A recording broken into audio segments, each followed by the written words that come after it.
FPL is back, and that means it's time to talk about players to buy and avoid for Game Week 9.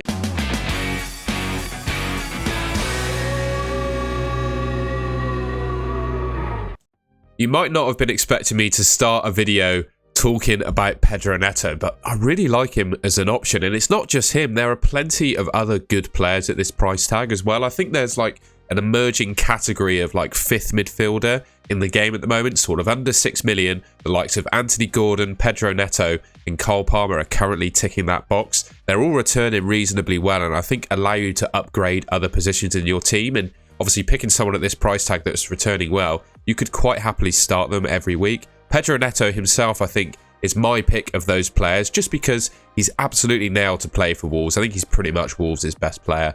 He's ticking along really nicely with returns. He's only got the 1 goal, but his expected goals aren't looking too bad. Could have had a couple already this season. 6 assists in total. He has proven to be one of the most creative players in the league so far this season. And at 8.7% owned, I think he's a really nice differential as well. Upcoming fixtures are not too bad. Couple of tricky ones, Newcastle and Spurs mixed in. But they're both at home where we know Wolves can beat the top teams and Pedro Neto can get some returns for sure. Then Bournemouth, Sheffield United and Fulham mixed in as well. I think that makes for a really decent fixture run, and I think he's a really decent option.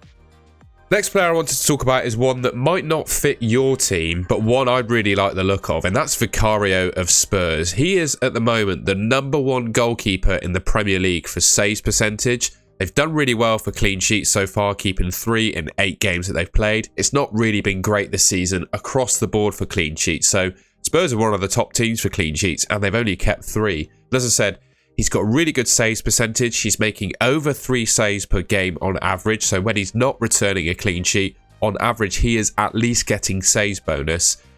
I feel like there's a shortage of really, really good goalkeepers in FPL at the moment. Personally, I think Vicario is probably the best in the game. The obvious downside to him is that he takes up a Spurs spot. A lot of people are going to be tripled up on Spurs, probably Son, Maddison, and of course a defender. But potentially you're not, right? And if you're not, I think Vicario is a really strong option. Now, if you're playing FPL at the moment and you don't have Ollie Watkins, I think you're going to spend the next few weeks hiding behind the sofa, basically. He's currently the top scoring player in FPL, the absolute talisman for Aston Villa. He might not even be on the penalties anymore, but in my opinion, he's likely to start every game and play a really good number of minutes. All the chances, all the goals for Villa seem to have either come through Ollie Watkins or he's been on the end of the chances. He's both a scoring and assisting this season. 4 goals and 7 assists in 8 starts so far. And that fixture run that Villa have coming up is just fantastic. Those next 4 games, you expect goals for Aston Villa in them. Looking at the assists compared to the expected assist stats, it's not looking great for that case. He's certainly overperforming those expected assists. Barely got 1 expected assist, but actually made 7 in total.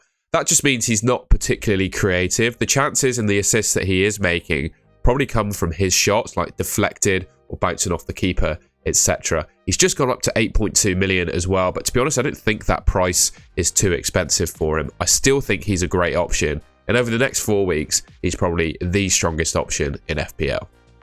Another Aston Villa player up next then, and this is Matty Cash. He is the #1 defender in the league for expected goal involvement this season. He has played as a right winger in a 4-3-3 for Villa as well. That could well happen against West Ham, Luton, Forest and Fulham as well. I would say that Villa aren't one of the best defences in the league. They've only kept 2 clean sheets from the 8 games they've played, but I think the attacking upside that Matty Cash has is just too much to not pay attention to, basically. 0.5 expected returns per 90 is up there with some of the best midfielders in the league, and Cash is a defender, so you know his attacking output is clear to see there. I feel like, again, similar to Ollie Watkins, if you don't have him in your FPL team at the moment, I think you're going to be watching the next few game weeks from behind the sofa. Another player I wanted to talk about super quickly is Mark Gahey of Crystal Palace. Now, I'm not expecting him to pull up any trees, but I would say that Crystal Palace are genuinely emerging as one of the best defences in the league so far this season. They kept 4 clean sheets from 8 games so far. Gahey started 7 of the 8, although, I mean, you can pretty much guarantee that he's nailed in that lineup.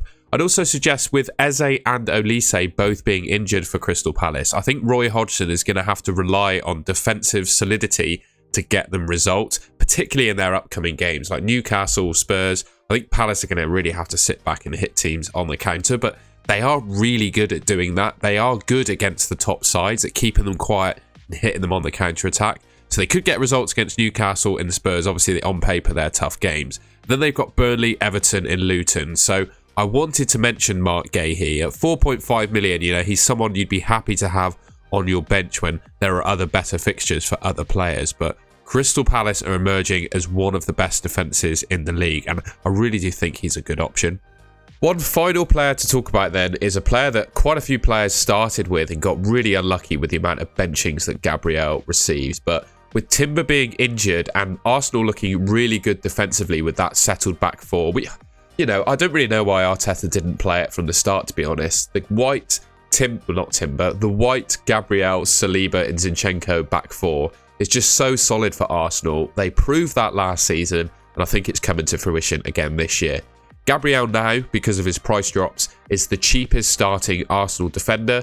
Last season, it's not really come to fruition this season, but last season he had the highest expected goals amongst all the defenders in the league.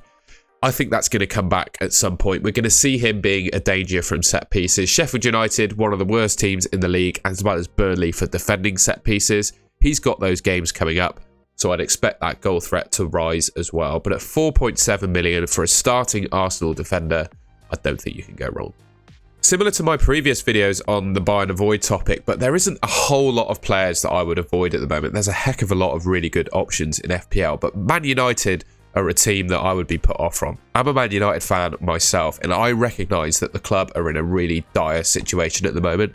They're in a poor period of form on the pitch, and with all the negotiations and sale process that's going on, I'd imagine that's only going to impact the club from top to bottom. What's happening, the way it's playing out, is the fans' worst case scenario, where you got someone like Sir Jim Ratcliffe, who is known to not successfully run football teams. He looks to be not getting a majority share in the club at the moment, but buying 25%. I'd imagine that will mean fan protests are going to come back at Man United, and they could potentially get some games cancelled. Just thinking of things logically, the last time the Glazer family actually did something at Man United was as a result of the fans getting the Man United v Liverpool game postponed. Or it wasn't the Liverpool game, was it? It was one previously, but they got a game postponed, and I think that's going to happen again. The fans are going to come out in force to try and stop the takeover as it is going ahead. And as well, there's lots of injuries in this Man United team. Varane, Martinez both injured. Casemiro picked up an injury over international break as well. They're three really important players for Man United. With those guys being injured, I don't really see Man United doing particularly well. They've got Sheffield United in Game Week 9. If you've got them, probably hold them for Sheffield United. But after that point, Game Week 10 is Man City. It's a really good time to sell them. I certainly wouldn't be looking to buy them. Alright, and that's the end of the video. If you enjoyed it, please let me know by leaving a like rating and subscribe to the Golden Goal channel, which should be just there. And of course, as always, leave in the comments what you think of these buy and avoid shouts from me. I'd be interested to hear your opinion, and I'll catch you in my next video.